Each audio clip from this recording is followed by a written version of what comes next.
Hermanos en Cristo Jesús, amigos que nos acompañan, sean todos muy bienvenidos. Nos gozamos en el Señor de poder continuar leyendo la carta de los Filipenses, esta magnífica carta que el Espíritu Santo inspiró a su siervo Pablo, el siervo del Señor, para que nos transfiriese a nosotros la verdad de Dios. Hemos culminado el capítulo número 3 y hemos aprendido verdad muy importante. Cómo luego de que la gracia de Dios se manifieste a nuestras vidas para salvación a través de la confianza en el Evangelio de Cristo Jesús, todos los creyentes debemos de tener la expectativa y la rendición delante del Señor. ¿Para qué? Para crecer en dicha gracia y conocimiento de la verdad, para avanzar, para correr una carrera con el objetivo de ¿qué? De culminarla con gozo y madurar en nuestra fe. Por eso Pablo tenía ese mismo propósito de que ir en pos del supremo llamamiento en Cristo. Y eso no era solo para Pablo, como él lo enseñó anteriormente, sino que todos debemos tener ese mismo sentir, ese sentir que nos revela Dios. Y cualquier otra cosa que sea revelada, siempre Dios la va a revelar para que haya unanimidad en su pueblo y nunca división. Nuestro Dios no es un Dios de confusión, sino que Él es un Dios de unidad en su pueblo. Pero fuimos alertados en la semana anterior de ¿qué? De individuos que, lejos de poner como objetivo de su vida el agradar a Dios, el Creador y Salvador de nuestras almas, van en pos de otro Dios. No el verdadero, no el Dios de Abraham, Isaac y Jacob, sino ¿cuál Dios? El Dios de sus deseos, el Dios de su vientre, el Dios de las cosas terrenales, el Dios de hacer lo que ellos quieren hacer, que es básicamente la filosofía de este mundo, complacer los deseos personales carnales, recordando, amados, que todo aquel que viva para su carne no puede agradar a Dios. Dios no se complace en la vida en la carne, porque la carne se opone a la voluntad de Dios. Por ende, aquellos que tienen como objetivo de su vida agradarse a sí mismos están sirviendo a un Dios que no es el verdadero. Ellos no deben de ser ejemplo a nuestras vidas, sino que nosotros debemos imitar al apóstol Pablo. Y tenemos que tener en consideración algo. Al creer al Evangelio de la gracia de Dios, hemos sido transferidos espiritualmente a otra realidad. ¿Cuál? Una ciudadanía celestial. Nuestra ciudadanía está en los cielos, sin importar la localidad donde hayas nacido, hermano o hermana, sin importar el pasaporte terrenal que tú tengas. Eso es pasajero. Vivimos 60, 70, 80, a lo sumo alguien podrá llegar a vivir por gracia de Dios 100 años, pero es algo muy limitado. La ciudadanía eterna del creyente es celestial. Y si has nacido de nuevo y tu vida está escondida junto a Cristo, ¿qué estás haciendo? Aguardando a dicho Señor desde los cielos. Por ende, tu vida, nuestra vida, debe ser acorde a dicha esperanza, el retorno del Señor. Ese retorno va a traer ¿qué? La transfiguración, la transformación del cuerpo de humillación presente a un cuerpo de gloria futura, un cuerpo semejante al de Cristo. Eso es lo que Pablo nos estuvo enseñando semanas anteriores. Alguien dirá, ¿transformar los cuerpos de todos los creyentes? Sí. ¿Qué garantía tenemos que sucederá? El poder de Cristo. El mismo poder que opera a través de Cristo en sujetar todas las cosas a sí mismo. Dado que Cristo es el creador de cielos y de la tierra y es el sustentador de todas las cosas, el que las mantiene unidas y aquel que tiene sujetas así todas las cosas, como es poderoso para hacer eso, es poderoso para darte un cuerpo nuevo y glorificado, un cuerpo que no tendrá lucha en el interior con las pasiones carnales del viejo hombre, un cuerpo que no envejecerá, un cuerpo que no se debilitará, un cuerpo de gloria. ¿Te genera esperanza? Bueno, si vives con esa esperanza de conocer a tu Señor cara a cara con un cuerpo semejante al de la gloria del Señor, ahora vive acorde al consejo del Señor y no acorde a los apetitos de la carne, para que no haya contradicción entre la esperanza y la conducta que llevamos adelante por la gracia de Dios. La propuesta para el día de hoy es avanzar en el libro de Filipenses, capítulo número 4, versículos 1 al 7. Dice así la palabra de Dios, versión Reina Valera. Así que, hermanos míos amados y deseados, gozo y corona mía, estad así firmes en el Señor, amados. Ruego a Bodia y a Síntique que sean de un mismo sentir en el Señor. Asimismo te ruego también a ti, compañero fiel, que ayudes a estas que combatieron juntamente conmigo en el Evangelio, con Clemente también y los demás colaboradores míos, cuyos nombres están en el libro de la vida. Regocijaos en el Señor siempre. Otra vez digo, regocijaos. Vuestra gentileza sea conocida de todos los hombres. El Señor está cerca. Por nada estéis afanosos, sino sean conocidas vuestras peticiones delante de Dios en toda oración y ruego con acción de gracias. Y la paz de Dios, que sobrepasa todo entendimiento, guardará vuestros corazones y vuestros pensamientos en Cristo Jesús. Y ponemos un freno momentáneo simplemente por un tema de tiempo. Si Dios lo permite, la semana entrante avanzaremos en el escudriñar de este capítulo final de Filipenses. El primer versículo de este capítulo 4 lo leemos ahora en una consideración un poquito más literal al texto griego. Dice así: por tanto, hermanos míos, amados y deseados, gozo y corona mía, en esta manera perseverad en el Kyrios, amados. Queremos aclarar algo que lo hemos dicho anteriormente y algunos considerarán, si nos acompañas con asiduidad, considerarán algo hasta reiterativo de nuestra parte. Cuando fue escrita esta carta, tanto esta carta, el resto de las del Nuevo Testamento o los libros del Antiguo Testamento, los autores humanos de las mismas, de los libros, de los rollos, no pusieron en ninguna de las líneas ni números de versículos ni números de capítulos. Eso fue añadido luego de que se realizasen las cartas para darle un orden, para que sea más fácil a nuestro acceso. ¿Por qué aclaramos esto? Porque muchas veces nos sucede que cuando vemos un nuevo capítulo pensamos que comienza un nuevo tema. No es el caso. El primer versículo continúa el tema que Pablo venía anunciando. ¿Cómo lo sabemos? Por esta primera palabra. Dice, por tanto. Por tanto, tiene la idea de concluir algo que se vino desarrollando.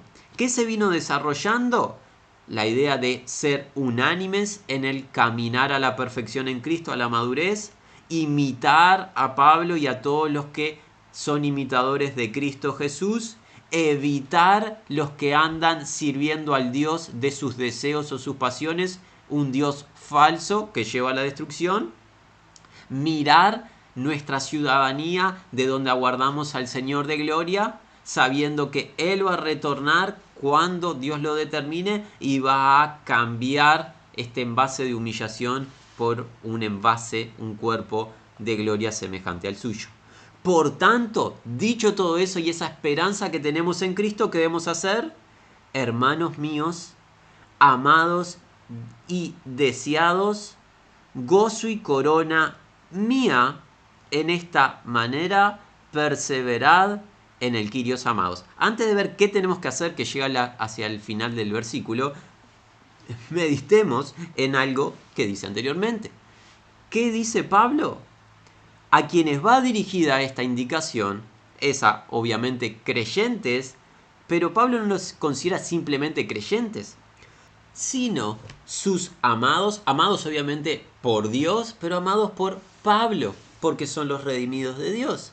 Amados, deseados porque Él nos había contado del deseo ferviente de estar junto a ellos para tener comunión, sabiendo que Pablo escribió esta carta preso, no estaba en libertad en el momento que escribió esta carta y no podía físicamente estar junto a los hermanos. Era el deseo de él compartir su vida, tener comunión con estos hermanos. Gozo y corona mía. El disfrute, el gozo de Pablo, ¿cuál era? La redención de estos hermanos y la madurez de los mismos, el crecimiento y este avance al supremo llamamiento de los hermanos en Filipos. Y algo más agrega, corona. La palabra corona, en la lengua griega hay dos palabras que hablan de corona. La que utiliza Pablo en este caso es la corona de victoria. Existe la corona de realeza y existe la corona de victoria que se le otorgaba a los atletas griegos en una competencia. La palabra que utiliza Pablo es la corona de victoria. Por ende, ¿qué vemos? El ministerio de Pablo tenía como fin la redención de los individuos y al redimirlos, como él nos contó, trabajar para presentar perfecto a todo creyente.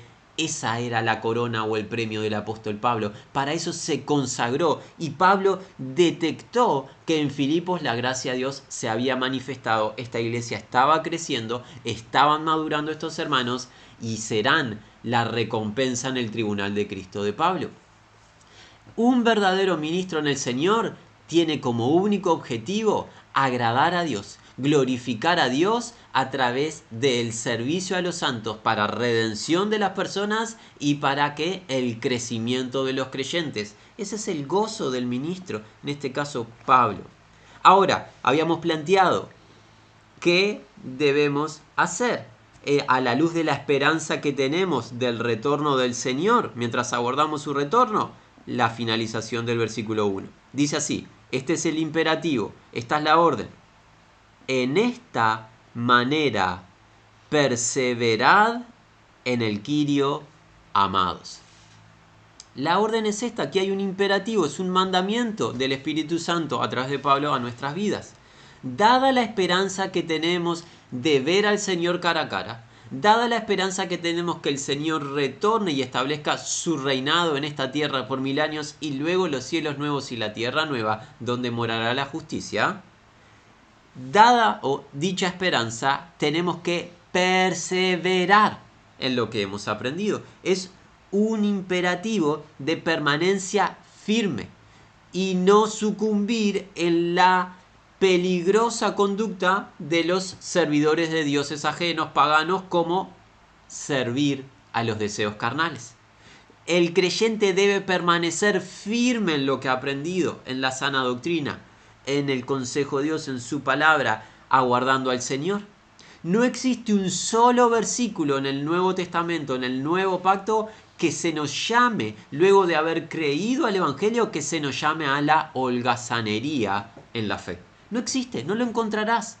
Todo lo que se nos enseña es, una vez que creemos y recibimos salvación por gracia, es avanzar en dicha gracia, crecer, permanecer firme, nunca movernos ni a diestra ni a siniestra, nunca apartarnos, nunca establecer un freno de mano y sentirnos en un estado de comodidad.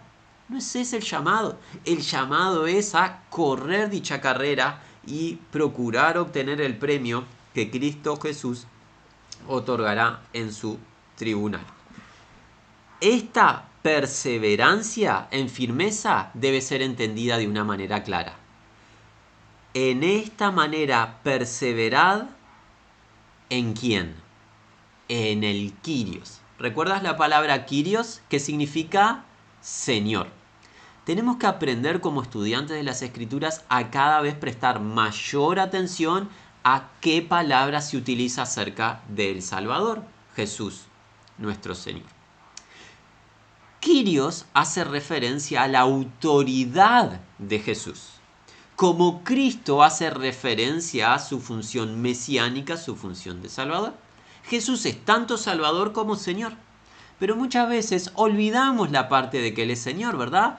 Nos deleitamos en la salvación que ha provisto nuestra vida, pero pareciera que en el peregrinar vamos olvidando que Él es nuestra autoridad, nuestro Señor, y andamos en pos de nuestros deseos o de nuestra manera de pensar, como nosotros entendemos conveniente. El apóstol Pablo nos muestra algo distinto. Nosotros debemos de mantenernos firmes en el Señor, en el Kyrios. Esto tiene la idea de someternos a su autoridad a través de su palabra. Aguardamos dignamente el retorno del Señor y esa esperanza bienaventurada del arrebatamiento de la iglesia del Señor. Aguardamos dignamente dicho evento. ¿Cómo? En el Señor, firmes, o sea, bajo la autoridad del Señor. El llamado de Dios es a través de una salvación, obra íntegra de Él, que recibimos por fe, pero se nos llama, ¿para qué? para que obedezcamos a Dios. Cristo Jesús nos ha salvado del castigo eterno y nos ha hecho una nueva creación para que obedezcamos a Dios. Y si hay un hermano o una hermana que no tenga interés en obedecer a Dios, debe saber ese hermano o esa hermana que está confundido. Dios quiere que le obedezcamos porque Él es nuestro Padre y nosotros somos sus hijos. Es una realidad básica de la vida natural. Los padres mandan en el hogar, los hijos obedecen. Tal en el aspecto terrenal, tal en el aspecto espiritual. Dios es nuestro Padre, nosotros somos sus hijos y debemos de considerar a el Señor como lo que es, nuestra autoridad. Y su palabra nos debe de guiar y a través de esa palabra vamos a permanecer como firmes.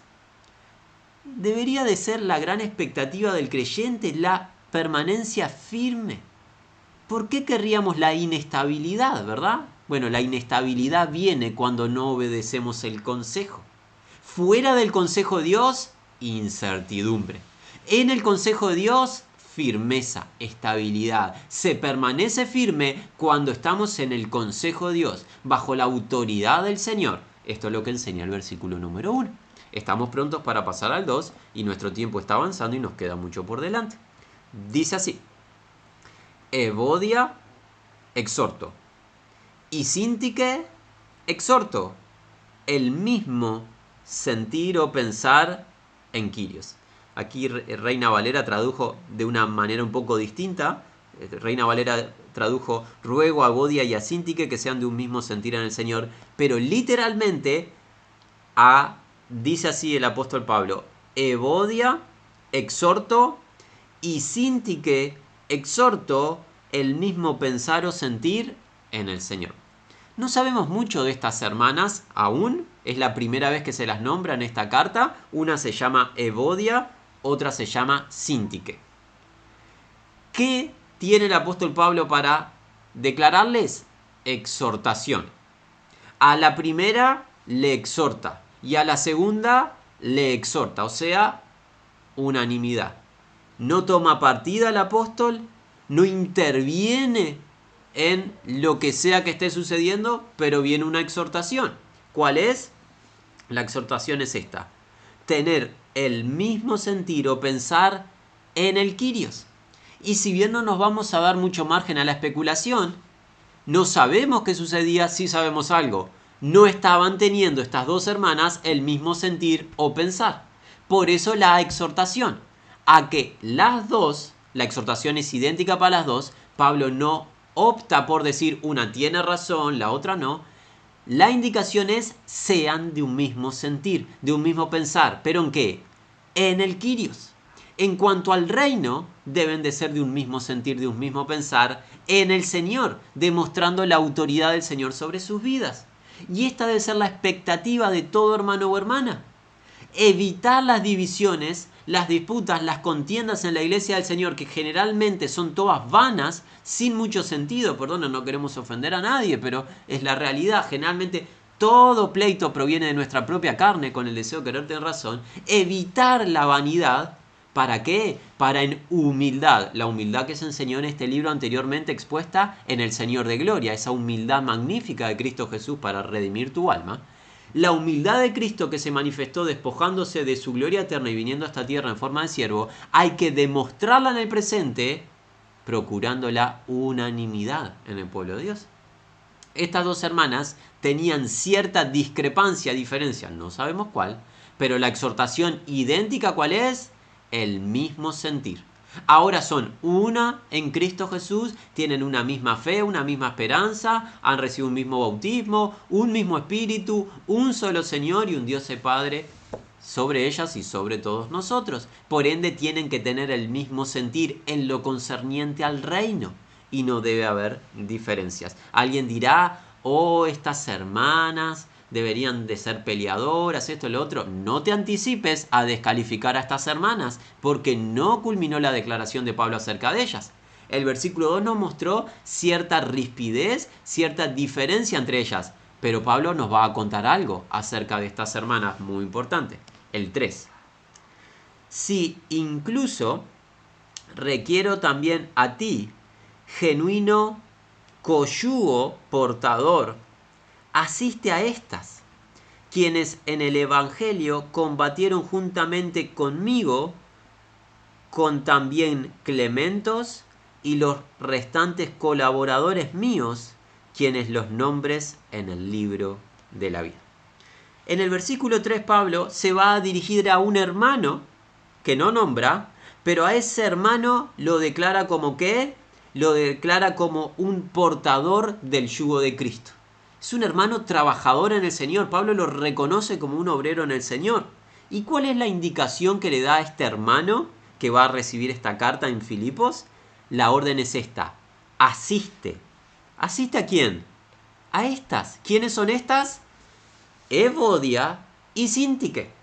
Evodia y Síntique, asístelas. Y ahora va a hablar de Evodia y Síntique. ¿Qué va a decir de ellas? Quienes en el Evangelio combatieron juntamente conmigo. Por eso dijimos, no te anticipes a descalificar a estas hermanas con esta debilidad de tener diferencia entre ellas. ¿Por qué? Son combatientes del Evangelio.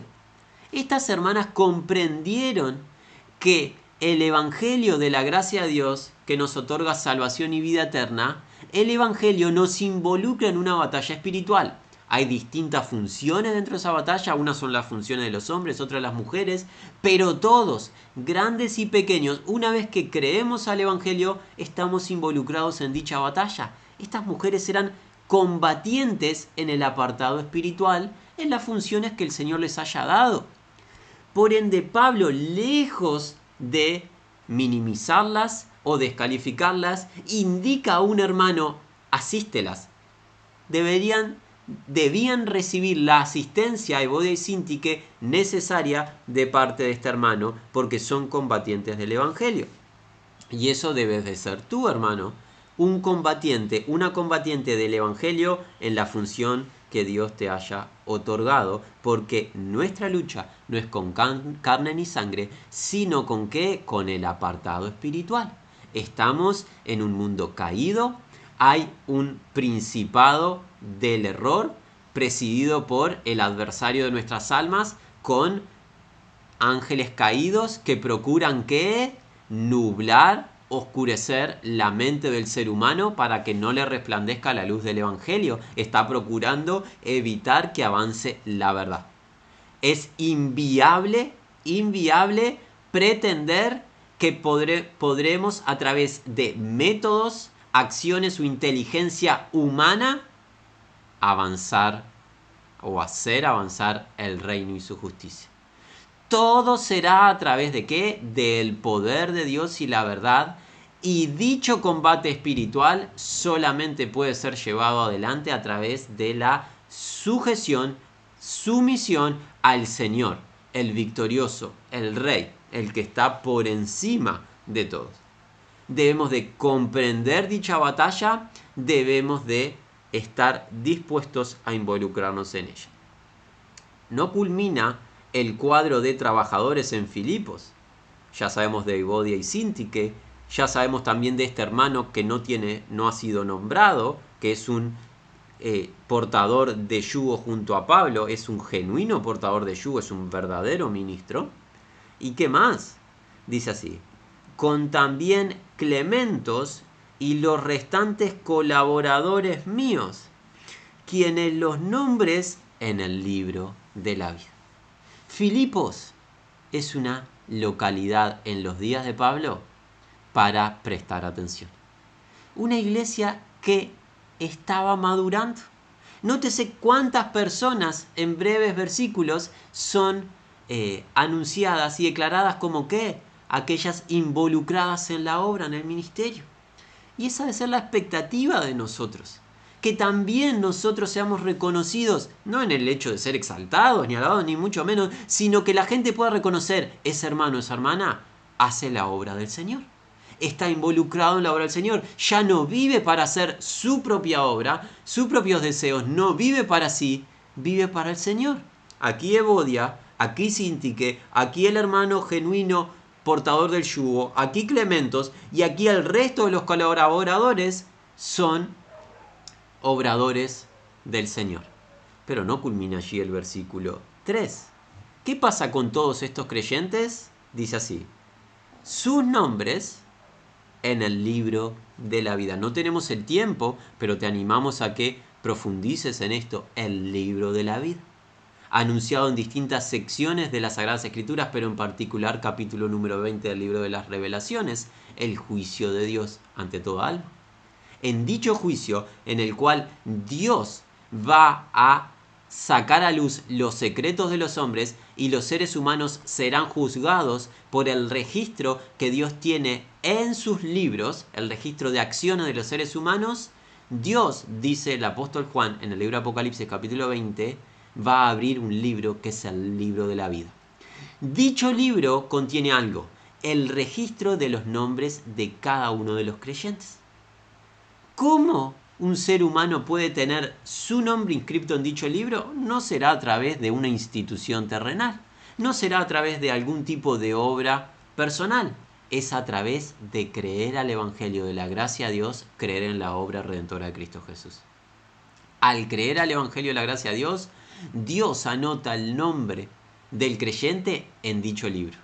Y al tener nuestro nombre inscrito en el libro de la vida, somos acreedores a la vida eterna, al reino de Dios. Pablo destaca de estos creyentes que han recibido salvación. Dicha salvación se está manifestando en obras. No fueron salvos porque obraron, fueron salvos por gracia, pero dicha salvación se está manifestando en cómo están madurando, cómo están obrando en la tarea en el Señor, sus nombres en el libro de la vida. Y eso debería de motivarte, hermano, a obrar, porque tú dirás: bueno, yo no sé si quiero trabajar para el Señor, Él ya me salvó, yo tengo muchas cosas para hacer en la tierra. Qué triste pensamiento si es que alguien piensa así. Si te ha inscrito el Señor en el libro de la vida, su libro, por creer al Evangelio, sabe, querido, que para inscribirte en dicho libro, el Cordero de Dios tuvo que ser sacrificado. Y si te inscribió en dicho libro sacrificando a su Hijo Jesucristo, tú deberías de tener contentamiento y deberías de procurar obrar en el Señor. Y eso es lo que nos muestra este ejemplo, el versículo 3. Versículo 4 dice así: tiene una orden. ¿Cuál? Deleitaos en Kyrios siempre. Nuevamente os diré, deleitaos. ¿Qué es esta palabra deleitarse? Tiene la idea de complacerse. ¿En qué? En los favores de Dios hacia nuestras vidas. El favor de Dios se manifiesta en todo el aspecto de la vida, desde el simple hecho de respirar aire que hace bien a tus pulmones, desde ese acto hasta lo que se te ocurra de la vida natural, que todo fruto que estás comiendo, ingiriendo, todo proviene de la gracia de Dios. Pero no solo en el aspecto terrenal del diario vivir, sino el favor de Dios a través de sus promesas y este plan de salvación en Cristo Jesús. Por eso, deleítate. Alguien dirá: oh, pero estoy enfermo, estoy debilitado, mi familia no me quiere, soy solo, estoy cercano a pasar mis días, y múltiples situaciones adversas. Nótese que en ningún momento Pablo muestra en qué tipo de contexto debemos deleitarnos, si es cuando nos va bien, cuando nos va mal. Lo que hace Pablo es: deleítense en el Señor siempre. Si te va bien, deleítate. Si te va no tan bien, deleítate. Y si te va mal, humanamente hablando, deleítate en el Señor. Siempre debemos deleitarnos en el Señor, porque siempre es bueno el Señor. Y para siempre es la misericordia del Señor. El hombre que escribió esto, Pablo, en el momento que lo escribió, estaba privado de libertad. Y no por agredir a alguien o tomar lo que no le correspondía. Estaba privado de libertad por la verdad. Y no está emitiendo algún tipo de autocompasión, ni mucho menos, sino que nos enseña que a tener contentamiento y disfrute siempre en el Señor. Por eso la diferencia entre la supuesta felicidad del mundo y el gozo del creyente. La felicidad del mundo es a través de ¿qué? De situaciones cambiantes. ¿Cuándo es feliz el hombre? Cuando le va bien. Si le va mal, es infeliz. En cambio, el gozo del Señor, que es a través del Espíritu Santo, es uno de los frutos del Espíritu y es parte del reino. El reino de Dios es justicia, paz y gozo en dicho Espíritu. El gozo es permanente. ¿Por qué? Porque no importa lo que pase en esta tierra, las promesas de Dios y la esperanza a la que se nos llamó es la misma. Es la misma cuando somos jóvenes que cuando somos ancianos, es la misma cuando hay vitalidad y vigor que cuando estamos debilitados y postrados y se nos acortan los días, cuando hay abundancia de bienes o cuando hay estrechez, es la misma. Y el Señor es el mismo. En tribulación o en tiempo de que hay mayor libertad para anunciar el Evangelio, siempre el Señor es el mismo, siempre su bondad es la misma, siempre es la misma esperanza. Por eso la orden es la misma. Deleitaos, pero deleitaos en el quillos. Nótese el énfasis en estos versículos. ¿Cuántas veces Pablo habló de Jesús como el Señor? El Señor, la autoridad. Si lo reconoces como autoridad de tu vida, vas a tener gozo. Si tú no consideras a Jesús autoridad y vives en base a tus deseos y no obedeces a Jesús, no habrá gozo. Alguien dirá, ¿y eso de dónde? El gozo viene del Espíritu Santo, no se puede prefabricar. Nadie puede decir, voy a estar gozoso y esto va a emanar de mí mismo. No somos la fuente del gozo. El gozo proviene de una fuente, es el Espíritu Santo. Y si le decimos no a la obediencia al Señor, le estamos diciendo no a la obediencia al Espíritu Santo. Por ende, el gozo no lo vamos a poder experimentar, no lo vamos a poder disfrutar. Si quieres gozarte, si quieres deleitarte, debes de ¿qué? Procurar obedecer al Señor. Por eso, deleitaos en el Señor. En el quillos, otra vez os diré, deleitaos. Versículo 5.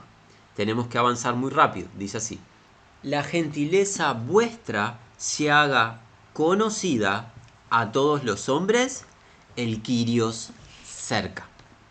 La gentileza vuestra se haga conocida, y esa es la orden, que se haga conocida. Lo interesante de cómo fue escrito es que es una orden, es un imperativo en voz pasiva. ¿Qué significa la voz pasiva? Que es hecho algo en el individuo de parte, en este caso, del Espíritu Santo, de Dios. Entonces, si será el Espíritu Santo que realizará dicha acto de benignidad, de bondad hacia el prójimo en nosotros, ¿por qué la orden es dada a nosotros si es el Espíritu Santo que obra esta bondad? Bueno, la orden es dada para que nosotros estemos de acuerdo con Dios. El Espíritu es el que nos da la capacidad de ser benignos, bondadosos, gentiles para con todos, pero nosotros tenemos que estar de acuerdo con Dios en este plan y mostrarnos benignos no solo para con quienes, aquellos que nos tratan bien, aquellos que nos aman, eso hacen los gentiles, sino que debemos de mostrar benignidad, bondad y amar incluso a nuestros enemigos, porque nuestro Padre es bueno para con quienes, los ingratos y malos. Dios nos salvó por gracia, mereciendo nosotros castigo, y al salvarnos derramó su amor en nuestros corazones a través del Espíritu Santo para que ahora nosotros amemos a todos, amando primero a Dios nuestro Padre, amando a todo prójimo, y debemos de manifestar esta bondad, esta gentileza, lejos de mostrar rispidez, lejos de mostrar violencia, asperezas, mostrar una conducta inadecuada.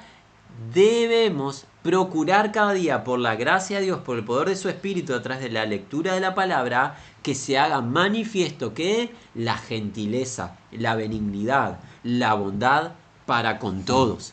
Eso debemos de procurar, hermanos. Y nuevamente, esta indicación no es para un grupo limitado de personas a las cuales yo elijo ser benigno, bondadoso, los que más me agradan, ese grupo selecto que tengo de personas. No dice eso. Dice el texto, la gentileza vuestra se haga conocida, esto de hacerse conocida es se manifieste a todos los hombres. Nótese, incluye hermanos, obviamente, pero incluso aquellos que no creen al Evangelio, y de entre aquellos que no creen al Evangelio, aquellos que son opositores del Evangelio. Nuestro objetivo, ¿cuál es? Amar a todo prójimo por igual y mostrarnos benignos, bondadosos, gentiles para con todos. Y tenemos un impulso para hacer eso. ¿Cuál es? Como culmina el versículo 5. El Kyrios cerca. Ya habrás notado el énfasis de cómo Pablo ha nombrado a Jesús como Señor en este capítulo. Es reiterativo. Esto está demostrando que ¿qué? Hay un énfasis del Espíritu Santo en que nosotros obedezcamos. Cuando hay tanto énfasis en Jesús como Señor, se nos está llamando a ¿qué? Obediencia. El Kyrios cerca. ¿Qué significa el Kyrios cerca? Lo podemos ver en dos aspectos. El primero básico, hemos aprendido en las características que Dios nos contó acerca de sí mismo, que Dios es omnipresente. Cristo Jesús se revela en el libro de Apocalipsis como ¿qué? Como aquel que se mueve en medio de la iglesia, que está en medio de su iglesia y conoce sus obras. Así Él se presentó a las iglesias y a cada una le dice: yo conozco tus obras. El Señor sabe qué hacemos, qué pensamos, cómo actuamos y cómo tratamos al prójimo. Eso debería darnos ¿qué? Reverencia, temor de Dios. Cuando hablamos de temor hablamos de respeto. No deberíamos de tratar a ningún prójimo. Recuerden, incluso los que no creen a Dios fueron ¿qué? Creados por Dios. El ser humano incrédulo viene de una misma fuente. Dios creó todo ser humano. No hay ningún ser humano que venga de otro lugar que no sea de ¿qué? De Dios. Dios es el autor de la vida humana. Y declara la palabra en el libro de Génesis que Dios creó al ser humano a su imagen y semejanza. Por ende debemos ser muy cuidadosos cómo tratamos a todo prójimo, sea creyente o sea incrédulo. ¿Por qué? Porque es obra de Dios. Debemos de siempre recordar que el incrédulo que pasa en sus días, Dios le va a condenar en justicia. Pero eso no nos da a nosotros el margen para decir: oh, si esa persona es incrédula, tengo la potestad de maltratarle. Por el contrario, el Kyrios está cerca. El Kyrios, el Señor, está en medio nuestro, en medio de su iglesia, y está viendo cómo nos conducimos y cómo tratamos al prójimo. Y el Kyrios, o sea, el Señor, mientras estuvo en esta tierra, no anduvo maltratando al ser humano, sino por el contrario, vino a esta tierra a entregar su vida por el ser humano, porque vino con el propósito de entregar su vida por el rescate de muchos. Pero hay otro aspecto de que podemos considerar de la declaración de Pablo del Kyrios cerca. ¿Cuál es ese aspecto? El retorno del Señor, del cual habló en el capítulo 3, diciéndonos que desde los cielos aguardamos al Señor. Bueno, el retorno del Señor está cerca. Y si tú eres estudiante de las profecías, en particular a los profetas hebreos, comprenderás que cada vez se ven más claras las señales que nos estamos de manera avanzada, nos acercamos a que el Señor retorne. Por ende debemos de ser cada día más cuidadosos en cómo tratamos a todos, mostrando gentileza, benignidad, bondad, amando a todo prójimo. Bueno, nuestro tiempo ha pasado y aún nos quedan 2 versículos, dice así el 6. Nada estad ansiosos en interior, sino en todo, por oración y la suplicación, con gratitudes, los requisitos vuestros sean conocidos a Dios. El versículo 6 consta de otro orden, de otro mandamiento. Recuerden, ha sido muy claro el apóstol Pablo, el Espíritu Santo nos ha mostrado a Jesús como Señor. Cuando vemos a Jesús como Señor, lo vemos como autoridad y nosotros siervos obedientes. Por ende, no nos debería sorprender que hayan órdenes. En este caso, ¿cuál es la orden? La orden es esta. Nada significa ningún tema. ¿Nada qué? Nada estad ansiosos en interior. ¿Qué significa esa palabra de ansiedad en el interior? Tiene la idea de una división interna. Hay un tema que está tan arraigado en el interior del individuo que le divide. No le permite pensar con claridad, no le permite servir a Dios dignamente ni adorarle en espíritu y en verdad. ¿Por qué? Porque ese tema le está dividiendo en su interior. ¿La orden cuál es? Ningún tema. No importa el que tú digas: oh, este tema sí me corresponde estar dividido. No. Y vamos a declarar el por qué. Si tú eres creyente en el Señor Jesús, si tú has recibido el Evangelio de su gracia a través de la fe, tú has sido adoptado de parte de Dios como su hijo.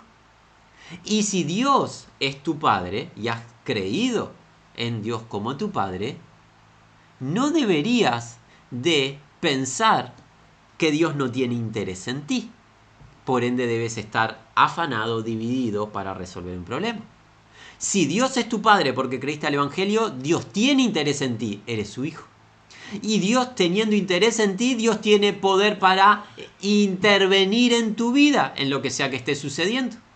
No te corresponde a ti la división interna para intentar resolver algo. Tu Padre es quien está a tu favor, protegiéndote, guiándote, corrigiéndote, bendiciéndote, y está en todo, siendo tu escudo. La división interna denota siempre que incredulidad. Cuando estoy dividido en mi interior, cuando está dividida mi mente, estoy declarándole a Dios con mis hechos, aunque no se lo diga con mis palabras, le declaro a Dios que Él o no tiene interés en mí, por eso no actúa, o no tiene el poder para actuar en mis problemas. Por ende, yo tengo que estar turbado, dividido, debo de estar en esta ansiedad, en este afán continuo para resolver los problemas cotidianos. Eso denota incredulidad. Eso denota falta de confianza. Lo mejor que puede hacer un hijo de Dios es que dejar la división, dejar el afán, dejar toda situación interna de estar turbado y hacer qué. Bueno, aquí este mismo versículo va a enseñar qué hay que hacer.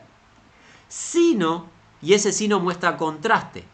En vez de estar dividido, en vez de estar turbado, en vez de estar ansioso, en todo, por oración y la suplicación, con gratitudes, los requisitos vuestros sean conocidos a Dios. ¿Qué camino más excelente muestra el apóstol Pablo? Ya no necesito intentar resolver las cosas en mi mente, no resuelve nada mi mente. Imagino que a ti ya ves, si hace unos años que estás en la vida, te habrás dado cuenta de lo mismo. La mente humana no resuelve nada.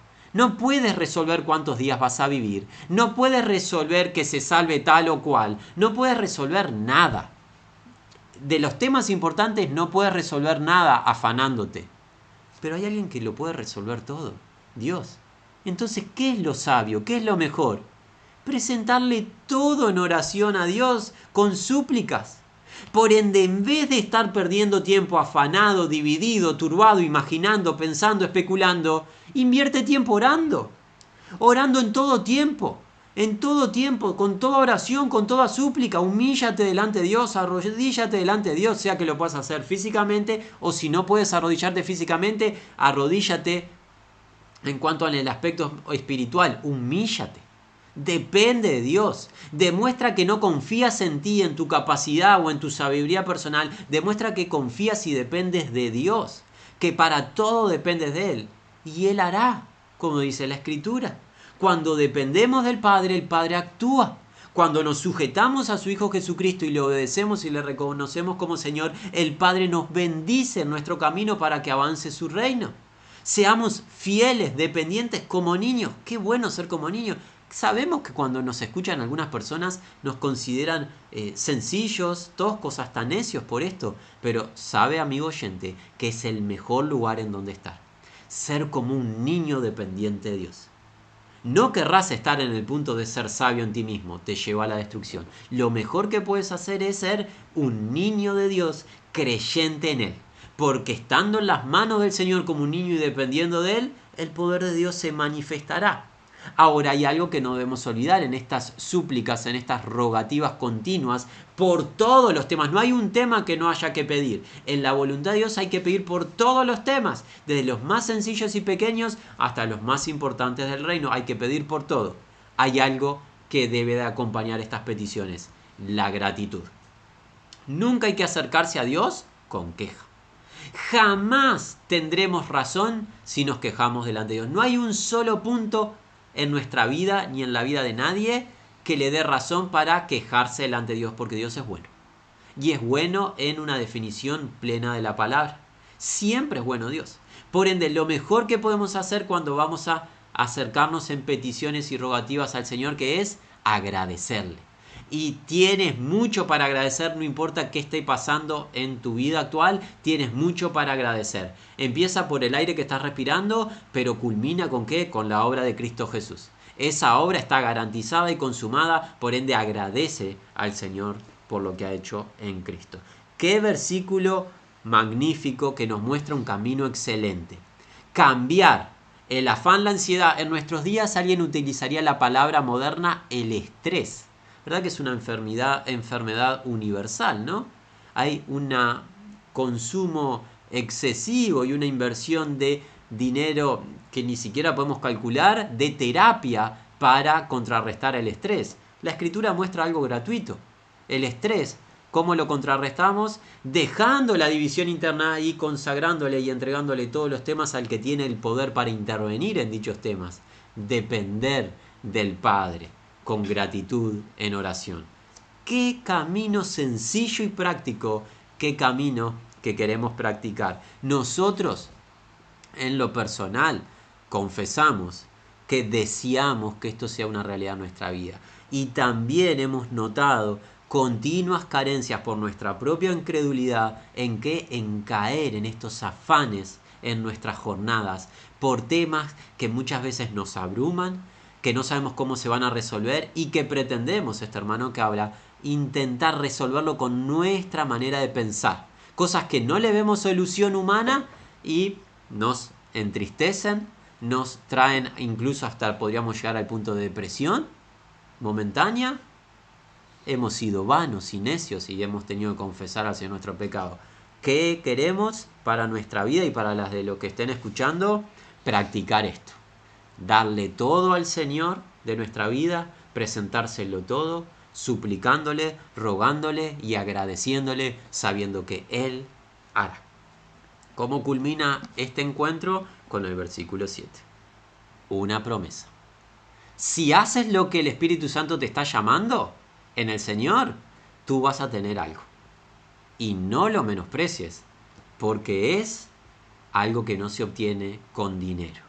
Dice así: y la paz, la de Dios, la que excediendo todo intelecto, guardará los corazones vuestros y las mentes vuestras en Cristo Jesús. Si tú dejas la división interna, si tú dejas la turbación, las especulaciones, los afanes, las ansiedades y querer resolver la vida en base a tu capacidad intelectual, en base a tus fuerzas, si dejas eso por depender de tu Padre, presentarle a Él todo en oración, rendirte ante Él, confiar en Él, en sus tiempos, en su sabiduría, en su providencia, y le agradeces a Él por todo, y esperas en Él, Dios tiene algo para concederte: su paz. No la paz del mundo. Recuerdan que en el Evangelio de Juan Jesús habló que existe la paz del mundo. No es paz eso. Hay una paz distinta, es la paz de Dios. Y esa idea, esta paz que proviene del hebreo shalom, tiene la idea de algo pleno, completo, sin carencia alguna. La paz de Dios proviene de Dios y es paz con Dios a través de la reconciliación que es en Cristo Jesús. Es una paz que obtenemos de una vez y para siempre en la obra de Cristo, pero es una paz que en el presente es para vivir. No es algo ajeno al creyente o externo al creyente. La recibimos al creer en Cristo y es para disfrutar los días que nos quedan en esta tierra, y es el estado eterno en el cual vamos a estar en la presencia del Señor cuando estemos en el reino. Pero Dios ha concedido paz a los creyentes. Por eso Jesús dijo: la paz os dejo, mi paz os doy. No habló que llegaría en un futuro, sino que ya está dispuesta. Y tú la disfrutas dejando a un lado la ansiedad, el afán, la turbación, para ser como un niño que ora, que suplica, que agradece. ¿Cuál es la promesa con recompensa? La paz, la de Dios. Esta paz es calificada de una manera: es una paz que está excediendo todo intelecto. No hay sabio, no hay inteligente, no hay capacidad humana, ni siquiera virtual, tecnológica, computadora, que pueda comprender esta paz. Es un estado que sobrepasa lo natural, la paz que es de Dios. Esa paz te trae algo, protección. Es una paz, que actúa en proteger o guardar. ¿Qué protege o qué guarda? Los corazones y las mentes vuestras. Cuando hablamos de corazones y mentes, hablamos del ser interior, donde están los deseos, intenciones, pensamientos, el ser interno. Ese ser interno tiene un protector un protector, alguien que le guarda, la paz de Dios. ¿No quieres que se te proteja en tu interior? ¿No quieres que se te guarde en tu interior? La paz lo hace. Y esa paz tú la recibes dejando el afán, la ansiedad, dejando de depender de ti mismo para pasar a depender del Padre Celestial.